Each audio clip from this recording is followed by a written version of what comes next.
Sub سے پہلے میں شکر گزار ہوں میڈیا کے بھائیوں کی جو یہاں پہ آئے ہوئے ہیں اور ہنگامی صورت پہ پریس کانفرنس کرنے کا آج جو مقصد ہے، سب جانتے ہیں کہ 17 جنوری 2018 پہ جو میہر سٹی میں واقعہ ہوا تھا، جس میں میرے والد صاحب، میرے دادا اور میرے چاچو کا مرڈر ہوا تھا، اور اس حوالے سے انصاف کی خاطر میں 3 سالوں سے یہ اسٹرگل کر رہی ہوں اور فیوڈلزم کے اگینسٹ جنگ لڑ رہی ہوں۔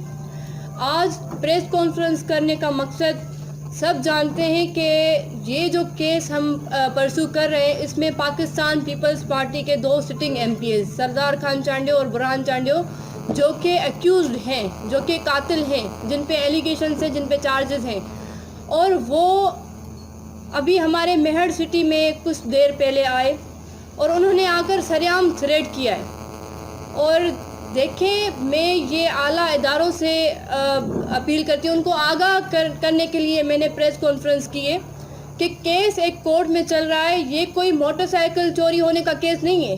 3 مرڈر ہوئے جس میں ایکیوزڈ ہیں، جو جواب دار ہیں، وہ ہمارے سٹی میں آتے ہیں اور آ کر ہمیں تھریٹ کرتے ہیں کہ ہم یہاں پہ گھر بنائیں گے، ہم رہیں گے، اور بہت سی اور باتیں، کیریکٹر اساسینیشن کرنا اور بہت سی چیزیں، ایلیگیشنز لگانا، ان کے طرف سے یہ چیزیں ہو رہی ہیں۔ اعلیٰ اداروں سے میری یہ ریکویسٹ ہے کہ اس چیز پہ نوٹس ہونا چاہیے، کیونکہ یہ سردار خان چانڈیو اور برہان چانڈیو نے آج جو حرکت کی ہے، یہ ایویڈنسز ٹیمپر کرنا ہے، یہ مس یوز آف بیل ہو رہی ہے، انہیں جو عبوری ضمانت ملی ہے اس کو مس یوز کر رہے ہیں۔ قانون ہمارا یہی کہتا ہے، کیونکہ دیکھیں جو کیس میں وٹنسز ہیں وہ یہاں پہ رہنے والے ہیں اور ان کو یہاں پہ تھریٹ کرنے کے لیے آئے ہیں، یہ ہمیں ہراس کرنے کے لیے آئے ہیں تاکہ ہم کیس سے ہاتھ اٹھائیں۔ میں کیس پرسو کر رہی ہوں، میں نے ہمت کی ہے، پر یہ دیکھیں ابھی میہر سٹی میں آنے کی ان کی یہی وجہ بنتی ہے، کیونکہ کیس میں جو آئی وٹنسز ہیں ان کو ہراس کر رہے ہیں تاکہ وہ کیس میں شاہدی نہ دیں، وہ گواہیاں نہ دیں۔ تو یہ سب چیزیں ہمارے اعلیٰ اداروں کو کنسیڈر کرنی چاہیے۔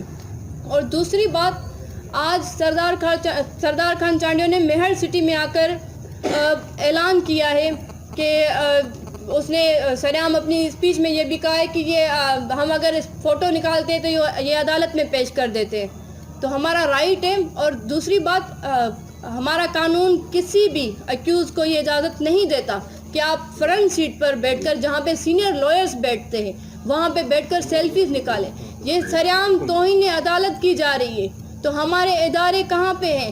میں ایس ایس پی دادو سے یہ پوچھنا چاہتی ہوں اس پریس کانفرنس کے تھرو کہ سر آپ کس جگہ پہ سو رہے ہیں؟ ہمیں یہاں پہ تھریٹس ہیں۔ میں آئی جی صاحب کو آگاہ کرنا چاہ رہی ہوں کہ آئی جی صاحب، کل اگر ایسی کوئی صورتحال پیدا ہوتی ہے تو اس کا ذمہ دار کون ہوگا؟ کیونکہ جو اکیوزڈ آ رہے ہیں یہاں پہ میہر سٹی میں، میرے ریلیٹیوز، میرے جو ہے سپورٹرز، سب یہاں پہ رہتے ہیں اور یہ چاہتے ہیں کہ یہ ہمیں کوئی نقصان دیں۔ اور میں یہ واضح کرنا چاہتی ہوں کہ ہمیں ابھی سیریس تھریٹس ہیں، ہمیں یہ کوئی نقصان دیں گے، یہ میں خدشات ظاہر کرنا چاہ رہی ہوں کہ یہ ابھی ہمیں کوئی نقصان دینے کے لیے آتے ہیں میہر سٹی میں، تو یہ چیزیں بند ہونی چاہیے۔ یہ ایویڈنسز جو ہے ٹیمپر ہو رہے ہیں، تو اس سے زیادہ اور یہ لوگ کیا دہشت گردی کریں، اس سے زیادہ یہ لوگ قانون کے ساتھ اور کیا مذاق کریں، کیونکہ جو پاکستان پیپلز پارٹی کے 2 sitting MPs, Pakistan Peoples Party جمہوریت کی دعوے دار پارٹی، بلاول صاحب، یہ ہیومن رائٹس کی وائیولیشن ہو رہی ہے۔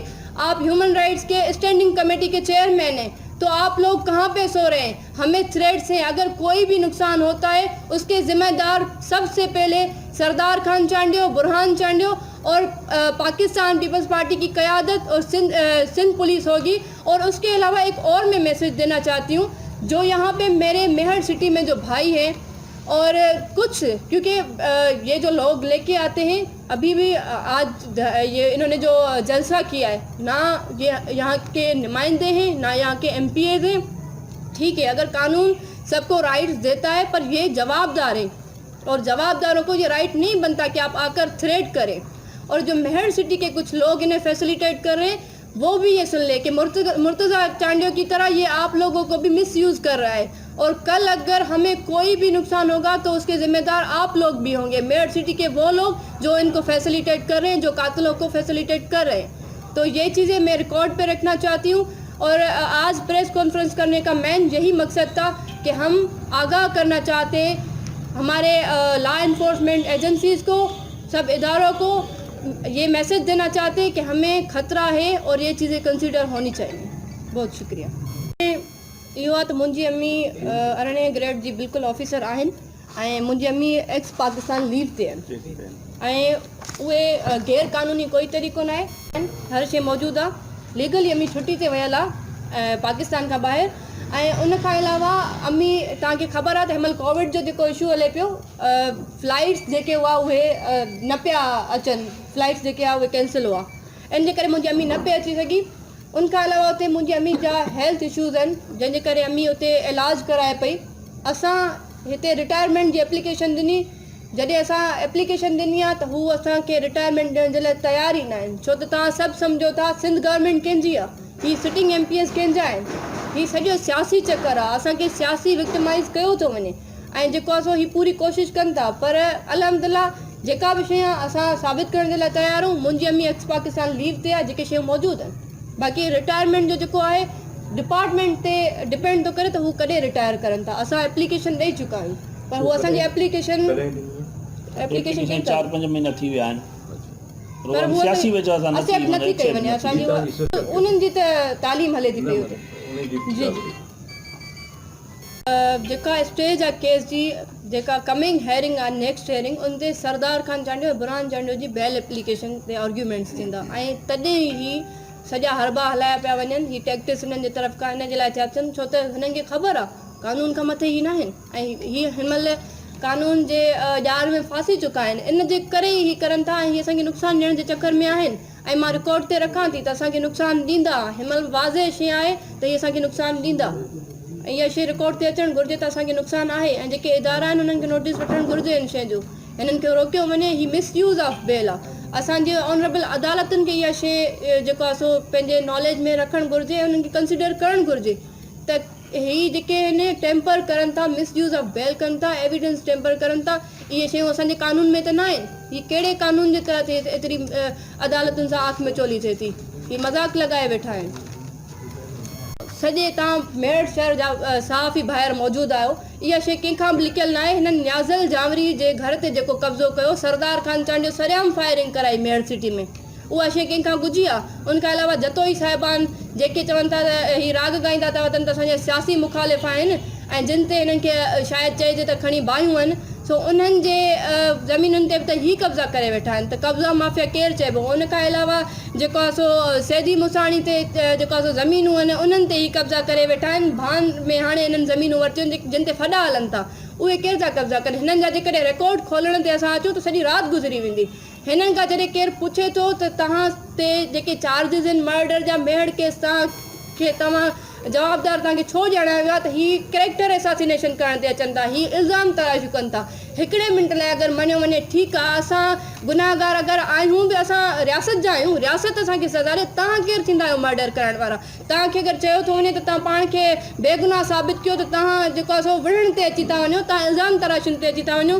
ॿी शइ, जॾहिं हीअ मुंहिंजी मदर जे लाइ ॻाल्हाइनि था, मूंखे वरी बि अलाह साईं इहा तमीज़ ॾिनी आहे, पर हिननि जी मदर जे लाइ मां इहा शइ ज़रूरु चवंदमि, उन्हनि ते नेब जा चार्जिस आहिनि, हिननि जी माउ ते चार्जिस आहिनि नेब जा, उहे त पंहिंजा वञी क्लियर कयो, पंहिंजूं पाण खे क्लियर कयो। ॿी शइ, हिकिड़े मौक़िफ़ ते त तव्हां बीहो, कॾहिं तव्हां चओ था त असांजी फैमिली मौज़िज़ आहे, तव्हांजा उहे ऑन रिकॉर्ड शयूं बियूं आहिनि, कॾहिं तव्हां चओ था त असां बताखोर आहियूं, कॾहिं तव्हां असांजे लाइ कहिड़ी लैंग्वेज यूज़ था कयो, कॾहिं कहिड़ी लैंग्वेज यूज़ था कयो। तव्हां दिमाग़ सां कमु वठो ऐं तव्हांखे सम्झणु घुरिजे। तव्हां पाण खे डंडे जे ज़ोर ते सरदार चढ़ायो था, सरदार असां तव्हांखे नथा मञूं। इहा शइ असां वाज़े कयूं था। जेके चांडियो ट्राइब जा माण्हू आहिनि जिन खे ही खयूं बीठो आहे, उन्हनि खे बि मुर्तज़ा जो हशर ॾिसणु घुरिजे त किराए जे कातिलनि खे हायर करण सां ऐं जेको आहे ही उन्हनि माण्हुनि खे बि डिफेंड नथो करे सघे।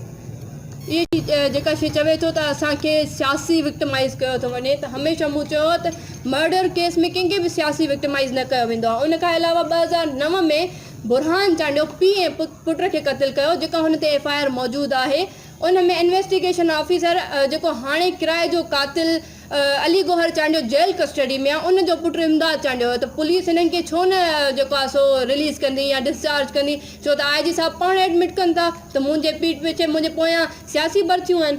उन केस में मर्डर चार्जिस आहिनि बुरहान चांडियो ते। उन खां अलावा जेको आहे सो ही आहे क़ाइम शहीद जेको आहे सो उनजो पुट खे शहीद कयो हुन ऐं जेको आहे सो काफ़ी हाकिम आहे काफ़ी इन्हनि ते मर्डर चार्जिस आहिनि ऐं ॾिसो ॿियनि सरदारनि ते महरनि जा सरदार आहिनि उन खां अलावा लंडन जा सरदार आहिनि मक्सी आहिनि इन्हनि ते माण्हू सियासी विक्टिमाइज़ करण लाइ मर्डर जा चार्जिस छो था लॻाइनि हीअ एतिरी मज़ाक न आहे हिननि ते जेके चार्जिस आहिनि तव्हां अची करे कोर्ट में साबित कयो बाक़ी हिते जेको आहे माण्हू ॿाहिरां मां वठी अचणु छा मक़सदु आहे हीअ छा साबित करणु चाहिनि हीअ असांखे थ्रेट करनि था हीअ असांखे जेको आहे डिॼाइण जी कोशिशि कनि था असांखे हिननि मां ख़तरो आहे इहा शइ रिकॉर्ड ते रखी वञे असांखे हिननि मां ख़तरो आहे हिन ते नोटिस थियणु घुरिजे महिरबानी